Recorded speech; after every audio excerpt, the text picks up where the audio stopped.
Hello everyone, Mrhappy here, and welcome to Mondays with Mrhappy, aka Mrhappy Mondays, the weekly Q&A show where I take showers in the morning and then don't brush my hair before I record these videos. Seriously though, like my hair situation, other than the whole not being dyed thing, which I still need to get working, has been just a disaster the past couple of weeks. Look at that. Oh man, I do not have a lustrous, my hair is not lustrous, that's not the word, whatever. Anyway, so same deal, we start the video, new videos for the week at the bottom. It's pretty much all Happy and Friends with when we played Final Fantasy 11 and World of Final Fantasy videos this week because World of Final Fantasy dominated my week pretty much. I'm almost at the Platinum Trophy, and I'm actually recording this a little bit earlier on Sunday than I usually do because I want to spend the entire rest of the day pumping out videos. Like literally I want like 3 weeks worth of videos done by the end of like tomorrow. So I got to get to work on that. But for now, the Let's Plays are slowly coming out for that. Happy and Friends, there's going to be a new one where we play World of Final Fantasy as well, the online PvP for that. So we have a lot of stuff on the way. I also need to do 2 bestiaries, 3 Healer Happy videos, a lore video, and some World of Final Fantasy guides. As you can tell, it's going to be busy. But before I go to the questions themselves, one thing I need to make a separate video about is this Saturday, November 5th, I will be streaming for Extra Life 2016. Extra Life is a charity organization that works with children's hospitals around the United States. Every year I've done this. I try to raise money for the Children's Specialized Hospitals of New Jersey. This year is no different. We are going to be trying to hit $10,000. We got to about 6,000 to 7,000 last year. I think we could do 10, but I thought we could do 10 last year, so I really want to pull that off this year. Things to note on Twitch, for every sub or resub that I get on Saturday, November 5th, I will, at the end of the stream, donate $2.50 to the Extra Life Foundation. On top of that, I'll make my own contribution at the end, separate of that. And then on top of that, all of my regular donation links and shit on Twitch are all going to be replaced with Extra Life. So that way, that's the only way. I'm disabling cheers, and I'm changing all the donation stuff to Extra Life for that day. And then we should be good to go for that one. And then is there anything else? I'm going to make a separate video about that, talking about all the details, because we have a lot of prizes we want to give away that day as well. But anyway, there's a ton of questions on the forums. Let's get to those first before we get to the Twitch questions. Let's get started. All right, first question. Hey, Happy, TLDR at bottom. Well, I'm just going to read that and see if I need any context. Is it a Kupo move to join the free company in hopes of getting carried through crafting? It's kind of a Kupo move to join any free company with the expectation that the free company will do everything or anything just for you and you will contribute nothing to them. Now, if it's like, hey, I'm leveling this, does anybody want to, does anybody have any tips, or hey, would you mind helping me with this occasionally? That's fine. But somebody in your free company, what's it called? I've gotten all my crafts to 30. Oh, you want to ask your free company to help. As long as you're not just like, hey guys, carry me to level 60 in crafting. Like, put in some of your own effort and ask for help occasionally. And there's nothing wrong with that. That's what free companies are for. You're there to assist each other. Like, even if it's just asking for the buff to like level faster or something like that, just something along those lines is perfectly fine. All right, second question on the forums this week. Hey, Mrhappy, a quick one. Will coil be soloable at level 70? Hell, a lot of coil is soloable now. It's really like turns 1 through 5 are all soloable in some fashion. The rest of them, not so much, because they're all kind of designed a lot more with tank swaps in mind. I think 6, 7, 8, and 9. I don't think 9 will ever be soloable because just the way the mechanics work, you'll always need at least 3 people, I feel, for that fight. But we'll see. Eventually, gear and levels scale so hard that mechanics have a hard time mattering at all. But some of coil is soloable now. I don't think all of it will be soloable at 70, but more of it will probably be soloable at 70. All right, next question. Sup, Haps? I got an interesting question. Bold statement. See if it pays out, Cotton. If we go with the assumption that the new jobs of Red Mage and Samurai, what do you believe their roles will be? Okay, I've gotten this question a million times. Not an interesting question because I've gotten this question a million times. Red Mage, Melee Caster, DPS, Samurai, Tank. That is my bet. I don't think they'll do a dual role thing. I don't think they'll do multiple specs. Those are my guesses, and I'm sticking to them. All right, next question. Hey, Haps, first-time asker, so have a bonus of 30 Kupo nuts. May or may not be of the exploding kind. Phrasing. I've got 1.5 questions. Question 0.5. What do Muggles use to go shopping? Coupons. Get out. You're fired. I've played a lot of World of Final Fantasy this week, and even that is taking it to another level. Okay, now for the real question. Let's see. How do you help friends ease into Savage raiding? there's not really an ease. You kind of just got to throw them into the deep end. Like, don't take them an A12 Savage. Be like, hey, man, let's do an A9 Savage group, and you organize it for them, and you try to get some people who are a little bit more patient that you might play with. So that's the easiest way to do it, is just get a full pre-made of people who don't take rating too seriously and stick them in the group together, and then just kind of hope that it all pans out. Or you throw them into the deep end and just hope they perform well. But performance anxiety is pretty tough when it comes to Savage raids. It's just remember, it's a game. Like, yeah, there are other mean people on the internet who will definitely criticize or just give you a hard time when it comes to raiding if you're not top of the class. But yeah, all that matters is that you go in there and you have a good time. So going in with all friends is the easiest way to ease those friends into the content in the first place. Find a few more people to join you guys. You should be okay.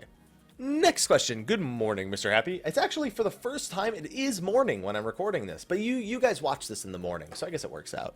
Love the videos. Keep up the amazing work. Thank you, my good sir and all madam. My question is related to crafted gear and Savage runs. I see many decked out tunes in the shower with a full HQ crafted set with 5 materia and HP. So I wonder, is this gear... No, you don't need that gear to do Savage. That's just... Some people want that satisfaction of having that super crazy gear before they go into Savage so they can stomp all over all the gear requires. No, you do not need all that stuff to go into Savage. Yes, maybe having a crafted piece with just a couple of materia in them here and there is fine, but otherwise, Alexander normal loot will get you through there fine. The Sophia weapon will get you through there fine. You don't need HQ crafted gear. It's just a shortcut to get past the gearing requirement from Alexander normal. Next question. Hello, Mr. Happy, longtime YouTube viewer, first-time poster. Thank you for asking your question this week. I wanted to give you something to go with your coffee, but since you like it without adding anything, black as knobs, have even better coffee? There's no such thing. So I wanted to know what's your predictions, expectations for a new healer job. I don't think we'll have a new healer in the expansion. I know it's a bold prediction, and it's one that has no basis. I don't think we'll have a new healer. I think it'll just be 2 new jobs. Red Mage is a DPS, Samurai is a tank. I'm probably wrong. I'm perfectly okay with being wrong. I'm perfectly okay with you guys thinking it's something else. I don't think there will be a new healer job in 4.0. So I can't even make a prediction. And I especially don't think it'll be a dancer healer. Hashtag 2 monks. And next question. Not a first time asker, but here's all the scripture weapons in a nice little package. Thank you. I'll get to the point here. What do you think about the Nintendo Switch? Square Enix was listed as a third-party developer on the system, which brings up the idea of playing 14 on-the-go sans expensive portable gaming PC. Do you think this would add limitations to the devs in the vein of PS3 support based on... So, first of all, I cannot say the Switch would... First of all, we don't know if 14 is going to the Switch. Second of all, even if we did know, until I know the specs of the Switch, I can't say it's a limiting factor or not. I don't think 14 will hit the Switch. I think other Square Enix titles will hit the Switch. I think 15 may eventually hit the Switch. I think, honestly, that's a bit of a stretch because they had to optimize it for so long on the PS4. I think there will be Square Enix games that hit the Switch. I don't think it'll be 14. I'm okay with it being 14. But honestly, the Switch, I can't judge it. I didn't like the initial presentation of the Switch. I thought it was really, like... It was a teaser trailer. It wasn't a trailer of any substance. Oh, let's just show a few games for a few seconds at a time and show them bringing it all over the place. First of all, here's the thing. Switch as a home console or as like a personal to-go console, fine, acceptable. Nobody, and I mean nobody, is going to A, use the motion controls on the go like you saw that guy doing on the plane, and B, nobody's going to want to fucking crowd around this, like, what is it, a 9-inch screen or something? Like, no one's going to want to crowd around this 9-inch screen with the controller that's like this big, like a quarter chub, and just like play like this. Like, nobody's going to want to do that. That's not exciting. That's not, I'm trying to get all personal up on your personal space and stuff like that. So I just think that it'll be interesting, but until I know the specs, everyone's saying, oh, they said it would be as strong as the PS4. Until I see the actual specs, like they say, here's everything the Switch has inside of it, I'm going to reserve judgment on it. All right, next question. Hey, Mr. Happy. Been many, many weeks since I asked a question. Couldn't think of one. No bonus. But instead, you can sing the Papaya song. But instead, switch Papaya with Papira Pira for my amusement. I'm not going to do that, but you're welcome. If you did it, awesome. Thanks. I was amused. If not, meh. Here's the first 2 small questions. 1, so with A Realm Reborn focused on Warrior, Heaven's Word focused on Dragoon, and now Stormblood focused on Monk, do you think we will have a future expansions focusing on each of the other jobs? I don't think it's smart to make... Well, okay, let me rephrase. I don't think if they do another expansion that's based on a job, I don't think it's necessarily going to be one of the starting jobs that we got, one of the original A Realm Reborn jobs. I think maybe they'll make an expansion eventually that's focused on a new job, but not necessarily one of the existing jobs we have now. And two, last week after I heard you say Sly was your opposite when you recruited for Stay at Home, got me thinking, since we call you Mr. Happy, can we call Sly Mr. Sad? No, because he's like, being drunk is not the equivalent to being sad. So no, I don't think Mr. Sad works for Sly. He's not really a sad guy. All right, we're moving through these questions pretty fast so far. Hey, Mr. Happy, this is my second time sending you a question since 2.5. Forgot the patch number. I'm one of the few who sent you a message through email. My apologies if I was confused at first. Don't sweat it. I'm going to assume this is the same question that was in one of the 3 emails I got. I have 2 questions. One, how would you go about getting your feet wet when it comes to rating? So I just answered that before, but this is a little bit different. That person was asking on their friend's behalf. You're asking on your own behalf. Get into Sophia Extreme. If you can beat Sophia Extreme, you can beat a 9 and 10 Savage. And I feel like most groups should accept that kind of by now, that they are all approximately the same difficulty. So first, get into Sophia Extreme, do it in the Raid Finder, and then try to get into an A9 Savage, just like a progression group or something. Try to just get into an A9 Savage. If you can get into an A9 Savage and your foot is in the door and you have some experience, then your life becomes infinitely easier. It's kind of tough on some servers, but I think you should be okay. Even the Raid Finder is okay for clearing 9 and 10 Savage on the NA data centers. And 2, what is your favorite Primal music? 1 for Heavensward, 1 for 2.0. I think for 2.0, it was a tie between Garuda, Ultima, if you want to consider, let's not consider him a Primal. Garuda and Leviathan. I'm a big fan of the Phase 1 Shiva theme. I don't like the Phase 2 Shiva theme, but I think I'm going to go with Leviathan because when the Primals, like, you know, Soken and his group perform the Primal themes, Leviathan's always the most hype one for me. And then for Heavensward, that's tough. Thornton has a great song. I also really, really like the Sephiroth theme, the Power Man 5000 theme. Bismarck's is fun. I think I'm going to go with Thornton for 3.0 because Thornton's theme is just, it just feels so epic. Like, and I love that feeling when I hear that music. All right, next question. Hi, Hap. Not a first time asker, but have the Snickers bar. I'm going to have some water instead, some sparkling water. Le Croix. I'm going to drink that between the questions. I just wanted to ask you a question about a hypothetical storyline. So these are kind of tough questions to answer because what do you think? These fall under the what do you think about this theory question. And it's like, it's a theory. I mean, maybe there's something to base it on, but it's a hypothetical storyline. There's no real opinion I could give that's of value on a question like this. Do I think the Warrior of Light will eventually go up against the Scions? I think it's fair to assume that at some point we will disagree with them about something. I don't know if and when it'll happen because they've not really set it up in such a way so far. I thought that Thancred honestly was gonna sort of lose his mind, like, I need to save Minfilia, let me go get the assistance of the Warriors of Darkness, and then he was gonna assist them, and they were gonna have to fight him. That didn't end up happening, so, you know, I don't really, yeah, one day they're bound to disagree about something, but until that day, meh. And next question. Hey, Mr. Happy, will you be making any more videos related to the lore behind the Ascian, Zodiac, other worlds based on information given by Heavensward? Yeah, that's something I would like to re-explore a little bit, but we're still kind of in the dark. Like, we know a little bit more, but it's not enough to make a brand new video about it. We know about the shards now. That's a big one. Which that's I should maybe do a spoiler thing for that, but the shards, like, hearing that, no one's really gonna know what that means, so just know that you're looking forward to that. And we know the things from like the 3.0 ending and the ending from 3.1, but I don't think we have enough information to make a new video overall about the Ascians. That's still gonna take probably another expansion's worth of expanding on what their plan is before I'm ready to do that. Oh, and your videos are very insightful to what we may not have noticed. Well, hopefully I can make another one. And next question. Hey, Mr. Haps, got another Destiny-related question. Ooh, it's been a while since I've done a Destiny-related one. What's the big make-or-break element for Destiny 2 for you? We don't know a whole lot about it yet, but I'm curious what Destiny needs to emphasize from your point of view. That's very important, my point of view. I know your big turnoffs for the first game was the general lack of content on launch and rather uninspired raid mechanics, so hopefully they will address that in the next game. Let me be clear. The new Destiny content has been what I want from Destiny 2.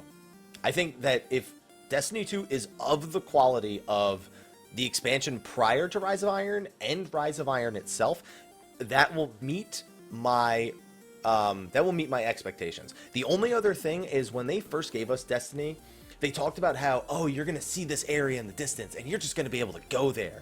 And then there were all these invisible walls everywhere. I'd like either the areas to be more clearly defined and not just make it so me walking too much to one side is a suicide note basically, or more expansive areas. I think that's the only other thing I really want. The PvP is fun. The raids have gotten a lot better in Destiny lately. The loot is interesting, and it's more interesting now than it was before. I think they've done a much better job, and I think Bungie has proven that Destiny is here to stay and that it will continue to be a big franchise. It will be their next Halo, like, no matter what at this point. It would take them a disaster for them to destroy Destiny 2. Sorry, I had to hiccup. But it would take a disaster for them to destroy Destiny 2. Alright, next question. Hi, Happy. This is on my father's sign-in, by the way. Wait, your father has a sign-in on my forums? That's cool. Father, son.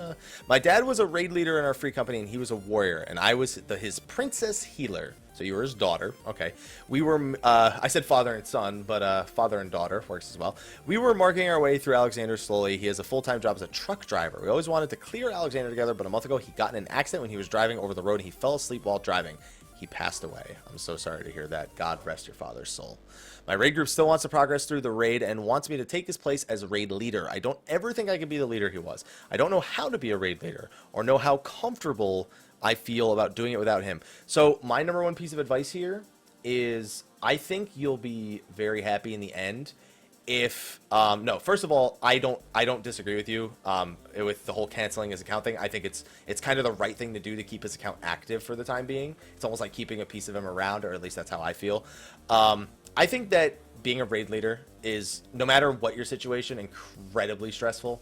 I don't think anybody who is kind of not like a natural born leader ever feels comfortable being a raid leader. But what I can say is this. I think that your father would be incredibly proud if you could find the strength to at least try. You know, not every venture we have in life is a successful one. Not everything we aspire to be ever comes to fruition. But if you at least give it an honest try, then you can walk away saying, well, you know what? I did this. I tried for this person. They wouldn't be disappointed with me if I wasn't able to do it, but they'd be proud of me either way. So I think that this will help fill that maybe void you feel, as you mentioned it right here. Trying to be the raid leader may help fill this void that you may feel now. And I think that in the end, you'll feel good knowing that in some way you followed in your father's legacy. Even if it's something in an online game, it doesn't matter. It's still something that matters a lot to you, and I think he would be incredibly proud of you if you could try at the very least. If you don't succeed, don't beat yourself up if you don't succeed. But if you at least try, I think he would be quite proud of you.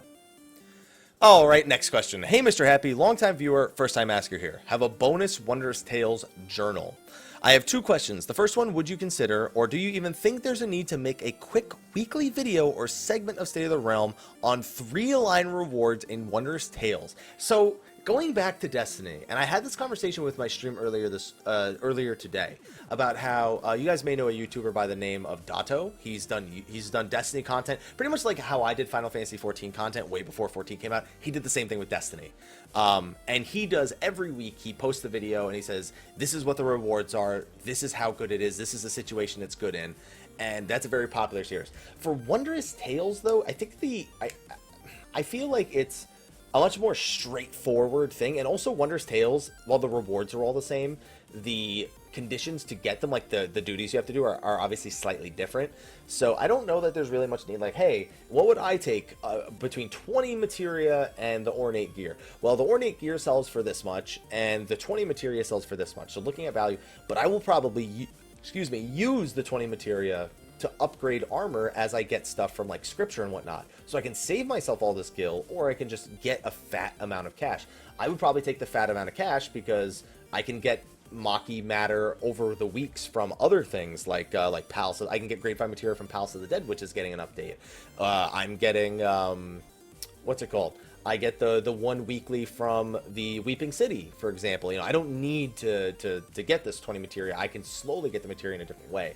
So I don't think there's really a need for that. I don't think people need me telling them what the better reward is for the Wondrous Tales. My second question is the weekly tomes. Do you feel like it's a lot easier to cap them for the week? Oh yeah, because there's so many more ways to cap. Palace of the Dead, Aquapolis, Expert Dungeon. By the way, these Expert Dungeons are still fun to me 5 weeks later. I'm never groaning when I get a dungeon in the Expert. Even though it's only 2 different dungeons, it never makes me groan. Alexander Normal is popular, so getting the scripture is really easy from there. People are doing more content because of Wondrous Tales. Some people are using Wondrous Tales to cap as well. There's a lot of different avenues to get scripture now, and for a long time that wasn't an option. So yes, it definitely feels like it's going a lot quicker than it was last time. All right, next question. Hey, Happy, been a while since I asked the question, so have a choice of 2. I'm going to take the second one. Let's see what the second one is. With new Palace of the Dead floors on the horizon, do you feel it's best to have a current arm and armor at 30/30? Yeah. I mean, I honestly think if you've beaten floor 50, they're not going to screw you by making you go get 30/30 before you can do the new content. I think as long as you've had 30/30 at some point, you'll be okay. I don't think it's going to be necessary, but I did it anyway. I never spent my 30/30. I still have my 30/30 waiting, and I'm hoping that it was a good decision.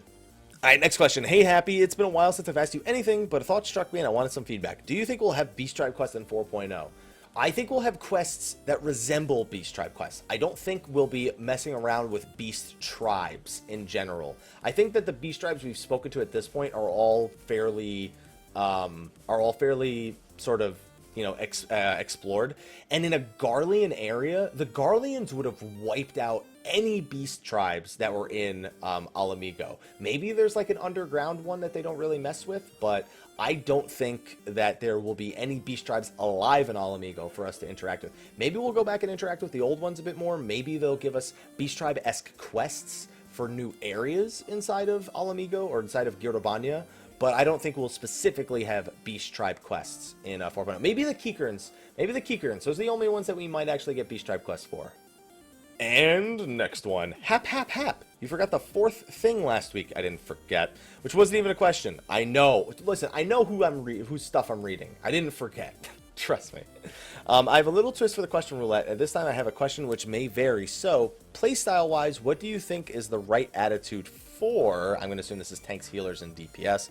I'm going to go with the third option, a damage dealer. So DDs, now known as DPS nowadays, what is the right attitude? Well, the right attitude needs to be, I need to squeeze out as much DPS while staying alive as possible. If you're somebody who wants to take a hit from an AoE in order to keep dealing damage, which by the way is barely possible nowadays with the kinds of mechanics that come out, you need to communicate that with your healers. Don't just do it and say, well, I need to get damage, so screw you. It needs to be, damage dealers need to be the ones willing to do either the hard thing or the easy thing, you know? You need to be the one, oh, you know, like, oh man, I really don't want us to lose DPS on the boss, but we really need somebody to do this. Being a damage dealer and just being like, you know what, I'll be the person who takes a hit to my personal DPS to do this one mechanic for you this way. That way our monks and our black mages can do even more damage so they don't have to lose uptime. You should always be volunteering to be the one to do mechanics that require damage dealers if it makes sense for you. You also need to be aware of things like blood for blood and AoEs. Don't die during blood for blood and be like, what the fuck, I died, healers, you suck. No, you fucking popped blood for blood in the middle of probably the hardest hitting AoE in the entire fight. You're an idiot. You know what I mean? Don't go blaming them for that. Make use of your personal defensive cooldowns. Hey, second wind, fantastic ability. Make sure if you have it, you're using it. And if you're a damage dealer, most of you have it. Pocket of stasis on the tank as a black mage? Sure. Eye for an eye as a summoner? Sure. Combat res as a summoner? Sure. Shade shift on a physical attack for ninja? Sure. Use these things. Keep your healers, you know, just ease things up for them a little bit, you know? Don't just be like, I am here to hit my buttons and the boss will fall down, and then just shit all over everything. No, you just want to make sure you're using the full range of tools that your job comes with and ensuring to not mindlessly die to mechanics, because that's what'll frustrate your healers and your tanks more than anything else. Alright, next question. Hello, Mr. Happy. This is Final Sim, welcome to my question on your channel. I like that you use the thing that I use in the intro, at the intro of your questions. There you go. Let's see. One simple question and one kind of maybe a bit less simple. One, which Heavensward Extreme Primal do you think is the hardest? Thordan. It's easily Thordan. Sephiroth is really annoying because if one person dies, they're out for the rest of the fight, and that literally screws you on some of his mechanics, especially the tether mechanic. But I think that they could patch that and make that easier, but I'm definitely going with Thornton. The easiest one, Bismarck and Ravana are definitely the two easiest. I'm trying to think. It's probably Bismarck, Ravana, Sophia, Nidhogg, Sephiroth, Thornton. Those are probably my orders from easiest to hardest. And the Sophia and Nidhogg one are so close that that's not even really... I feel like they're equal. The thing is like, Nidhogg just... I don't know, man. People died in Nidhogg a lot. I feel like Sophia people have just... I don't know. People are better at Sophia than Nidhogg. That's just how I feel. And two, most times on Party Finder, you see people posting ads selling Extremes and Savage Clears. I want to know how you feel regarding... Listen, I played Final Fantasy XI for like 7-8 years. We sold content all the time in Final Fantasy XI. Oh, we have a complete monopoly over Dark Ixion? Guess what? We're the ones who dominate that market. Oh, we have complete control over the Chimera and Cerberus spawns. Hey, does anybody want to buy the Algol, or does anybody want to buy the Hauteclair? Great. You know, we did that for years and years and years. And it was just called... We didn't call it murking back then. We just called it selling items we didn't need anymore.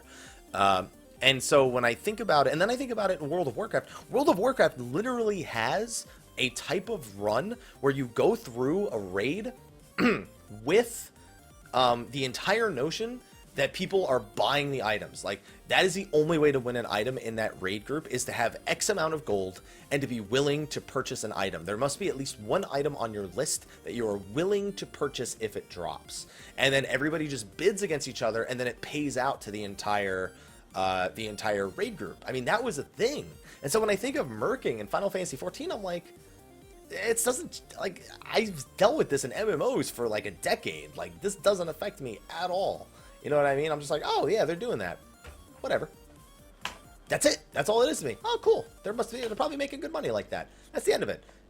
Like, I know there's the whole argument that it hurts the raid scene or gets people buying Gil. Listen, if someone's going to buy Gil, they're going to buy Gil. They're buying Gil for some reason or another. They're buying Gil because they want to have the Gil. And then they're going to want to spend the Gil. And then they're going to buy more Gil. People just do it.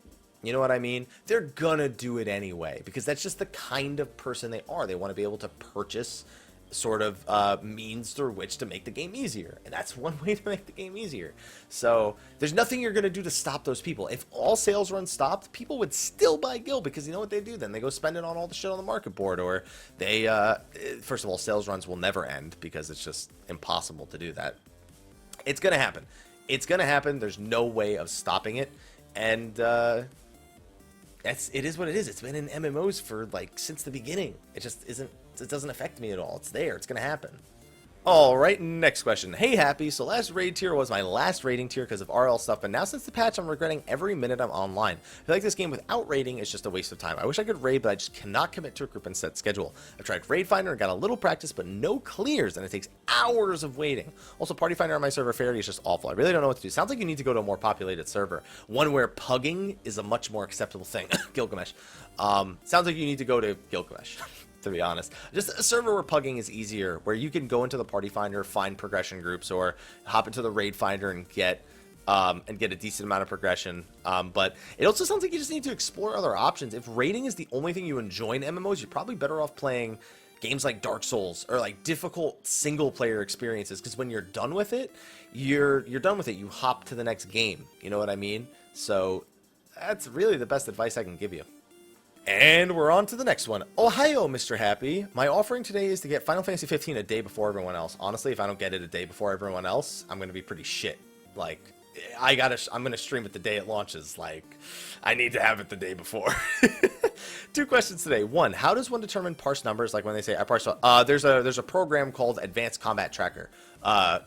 Download it, figure out how it works. Just keep in mind that while Advanced Combat Tracker is technically against the terms of service, they really don't care about it too much. But if you go around like showboating numbers and like talking down to people in like 24-mans and dungeons and shit, using your ACT, people will report you and you will get in trouble. And two, I keep hearing how people who played 1.0 think the only good thing about it were the graphics. But why was it so bad? Even the graphics, honestly, I think back to 1.0, the graphics just... nothing was worth it. Nothing about that game was worth it other than the story and the music that it had. There were some ideas that were okay, but just they were so boring. Like Beastman Stronghold. I love Beastman Stronghold. I liked it in 11. I liked it in 14 1.0. But would I want them now? Probably, but in a more structured manner than they were before. And honestly, like, just the raid fights were not that interesting. Hamlets were fucking atrocious. And just the entire way the game was constructed, outside of the story and the music, I could have lived without anything else in that game. And was that the whole question? Yes, it was. Thank you, Happy. I enjoyed watching you on Twitch. Thank you. All right, I think there's this one and one more question on the forums, and then I should have time for a couple of questions on the actual Twitch side of things. Hello, Mr. Happy. I hope you're enjoying World of Final Fantasy. Dude, that game is really good. I have a 3.45 Animal Weapon. My question this week are about server transfers. 1. What happens if you transfer a character to another server and there's another character with the same name? You'll be forced to change your name when you get there. It will be a free name change, but you will be forced to change your name. 2. What is the best way to get around the guild limitation? So most people just buy materia and they just sell whatever the price is, or they look for an item that sells really well on the other server and then they just buy it on their own server and then sell it when they get to the new server. Another more reliable way to do it is the collection of clear demi-materia and Algan pieces. Those are the items that are literally just good for selling them to a vendor. But what people do is they'll mass purchase them. Like, let's say people are selling platinum pieces, Algan platinum pieces, which are a lot more common now because of Wondrous Tales. They'll buy, like, oh, I need to transfer 10 million gil. How many Algan platinum pieces do I need? 10, 100, 1,000. I'll buy 100 of these Algan platinum pieces for 10,500 gil each. So they'll take the 500 gil hit, and then they'll just vendor them or sell them to the market board when they get to the next server. Same with clear demi-materia. Clear demi-materia grade 3 is worth 5,000 gil when you vendor it. So people will buy it from the market board for like 5 to 5.5k. And then they'll just and then that's what they'll do. They'll just vendor it when they get to the next server. And 3, how different are Gilgamesh and Behemoth in terms of rating? Behemoth's not bad, but Gilgamesh is Gilgamesh. It's the #1 rating server in North America, and if you want to raid, it's a good place to be. But I will say this: if you have no raid experience, Gilgamesh isn't any easier on you. Like, maybe you'll find a group on Gilgamesh that can get you the raiding experience, but it's not that much easier on Gilgamesh if you don't have any raid experience prior. It's just really tough. Behemoth, you might have a better shot at finding like newer groups that are just going in for to raid for the first time, but even that's not a guarantee on Behemoth. There's some of those groups forming every now and again, but a lot of it's like cliques that have formed and they just kind of function with their group, and that's it. Alright guys, and this is the last question over on the Dream Network forums, and we're going to take some questions from the live Twitch chat. Hey Happy, watch your videos on YouTube all the time, keep up the great work. Thank you, my man. I was just wondering, since 4.0 was announced for early summer 2017, and we might see a 6-month gap of content from 3.5 in January and 4. So you won't see a 6-month gap. Here's what will happen. January is when 3.5 will launch. There will probably be 2 or 3 miniature patches between 3.5 and 4.0. Will they be major content patches? No, they'll probably be something equivalent to like what Palace of the Dead is.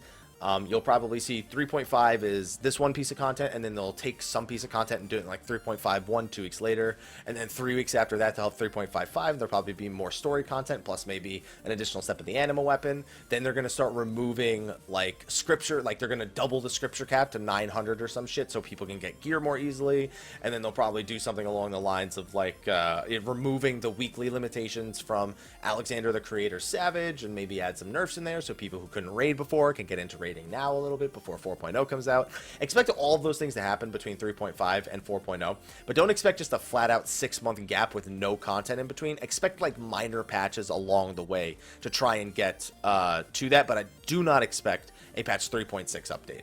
And with that out of the way, we are going to do the Twitch questions now. So what I do is I look at the Twitch chat, I look for questions I didn't answer or haven't answered recently. Again, they don't need to be Final Fantasy 14 related. They can be any video game, really. They can be a personal question. They could be questions about YouTube, Twitch, whatever. I said at the beginning of the video as well. But let's get over to the Twitch questions, see if they've got anything good this week. We've only got time for a couple of them, though. All right, here's a really simple one from the Twitch chat. Hey, Happy, what's your favorite kind of beer? My favorite kind of beer, I'm a sour guy. I like things that are sour and tart. So whenever I have a beer, that's preferred. But I will drink stouts, ales, IPAs. Like, I'm not really that picky about it, but I've definitely, when given the opportunity, I am definitely going to go with a sour or an ale. I actually had at FanFest, someone gave me something called from 8-Bit Ale Works. I showed it in a video a couple weeks back, and it was a stout called the Black Mage, because 8-Bit Ale Works, like, they do gaming related things, and that stout was fantastic, one of my favorite stouts. So I could definitely drink anything, but I'm a sour and tart. I'm a tart sour kind of guy. Next question, Mr. Happy, have you been following Star Citizen? Do you plan to check it out in the future? So Star Citizen, I have a bit of a gripe with. I think the idea is great. I think the vision is great, and I hope that they execute it well. So far, they've done a good job. But it's one of those games where, like, it's been in active development and it's been available to, like, their backers for so much time now that when it officially launches, is it even hype anymore? You know what I mean? Like, is it even exciting? Like, yay, they officially launched. Okay, it's basically been in like a soft launch for like 2 years now, just because they haven't officially said, oh, you know, we're in beta now, but it will officially launch it at some point. Your beta doesn't feel like a beta. Your beta literally feels like you took like a piece of the game and you're just adding it in little by little, and then at some point you'll say it's done. And by that point, people have been like, oh, well, I've done all that. I've been doing that for like forever. What? All right, well, it's launched now.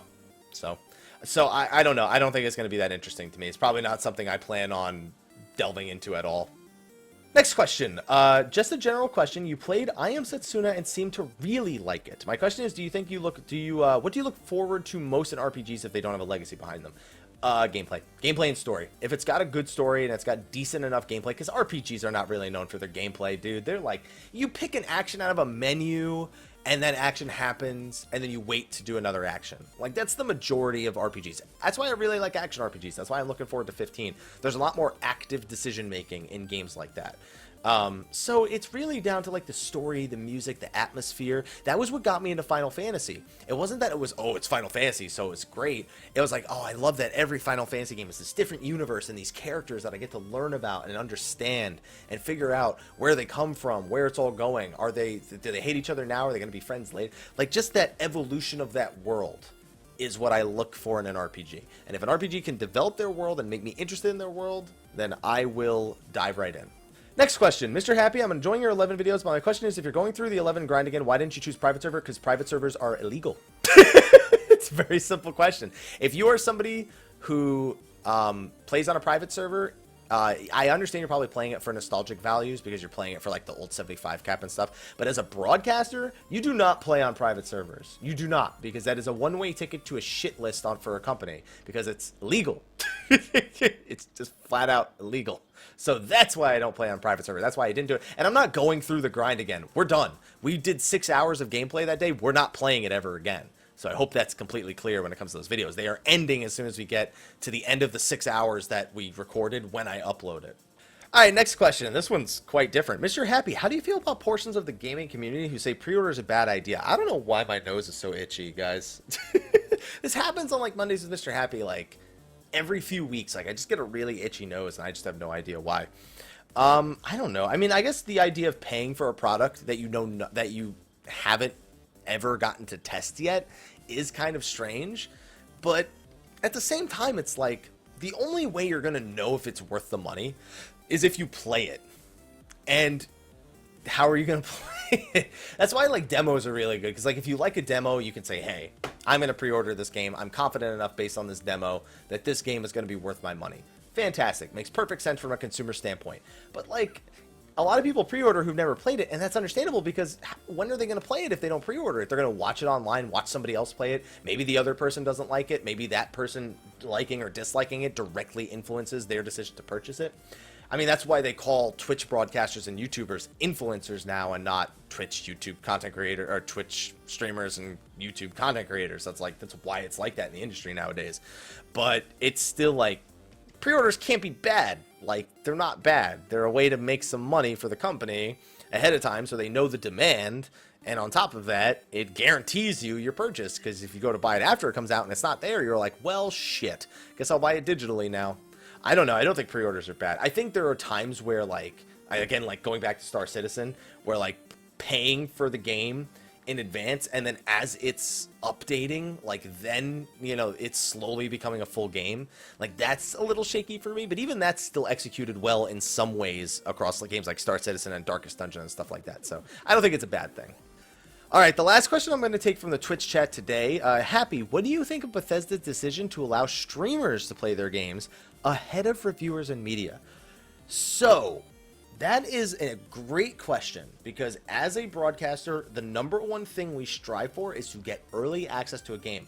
The obvious reason is that if you have written permission from a company and early access to a game, generally it'll be good viewership for your channel, because you're getting to play it before most other people can play it. The competition is very narrow. So Bethesda's decision to do that actually fosters the possibility of people getting a bit more exposure. Now that depends. If Bethesda only gives that access to the biggest of people, then it only helps them. And to me, that's effective for Bethesda from a publishing, not from a publishing standpoint, from a not a PR standpoint, from a business standpoint. We'll go from that. From a business standpoint, that makes a lot of sense. Get the game in front of the helicopter. Apparently, get the game in front of as many consumers as you can, and get it in front of somebody who will directly influence their decision to purchase it. That is the smartest thing you can do business-wise. That is what reviewers and media are for. And also, they don't have to worry about reading through that reviewer. They can watch the review happen as the person is playing it, because when they're done, that person's not necessarily going to go make a YouTube video or write an article about what they liked, what they didn't like. They're going to get to experience it firsthand. They're going to get to show people how somebody who wants to play their game is enjoying it, and then they're like, yo, he's that guy's having so much fun with the game, dude. I think I'm gonna buy it. Like, that's so funny. That looks so much fun. And then it's not like a reviewer or somebody who's like writing a review and they're like, well, I like the story, I like this, I like that, you know, but I didn't like this and I didn't like that. They're just reading through it, like picking the things you want to pay attention to. For example, like, they said they don't like this one character, he's really annoying, and it brings the game down for. Well, that destroys the whole experience for me, because that's what you'll do when you read a review. You're gonna look for that one thing that convinces you not to purchase the game. That's what the majority of consumers do nowadays. They look for the reason not to buy it. They don't look for the reason they should actually buy it. But if they give it to a broadcaster, they're not giving them super specific things. They're just fucking playing the game, and the people are like, this looks really good, I gotta buy it right now. You know what I mean? So I think that in terms of a business standpoint, it's the smartest thing to do. I think that if they take it a step further and they give people who aren't necessarily like Co-Carnage or Lyric or like the bigger broadcasters, they give that access to people who are proven Bethesda fans. Even if they're not the biggest broadcaster, they are a proven fan of Bethesda products. They play every Bethesda game that comes out. They play every Fallout. They play every Elder Scrolls. They play Dishonored. You know, they play those games, and they just give them, and that helps their channel. That helps their viewership. That not only does that work really well for the influencer, and it puts somebody new in the spotlight, and it actually creates opportunities to grow on Twitch, something that's incredibly rare nowadays. It also puts Bethesda in a good light, because people see Bethesda giving early access to this person, and yes, there's going to be the jealous people who go, what the hell, how come this person got it? But there's also going to be people who are like, that's really great of Bethesda to not only think of the biggest broadcasters out there. So there's a lot of pros, there's a lot of cons, but I agree with Bethesda's decision to provide the content to the broadcasters who really, really need it first, like to grow in this industry and to succeed in this industry, versus the reviewers media who are going to get it anyway, who are going to post their reviews, who people always read their reviews, and people are always going to have comments on those reviews, no matter when they're posted.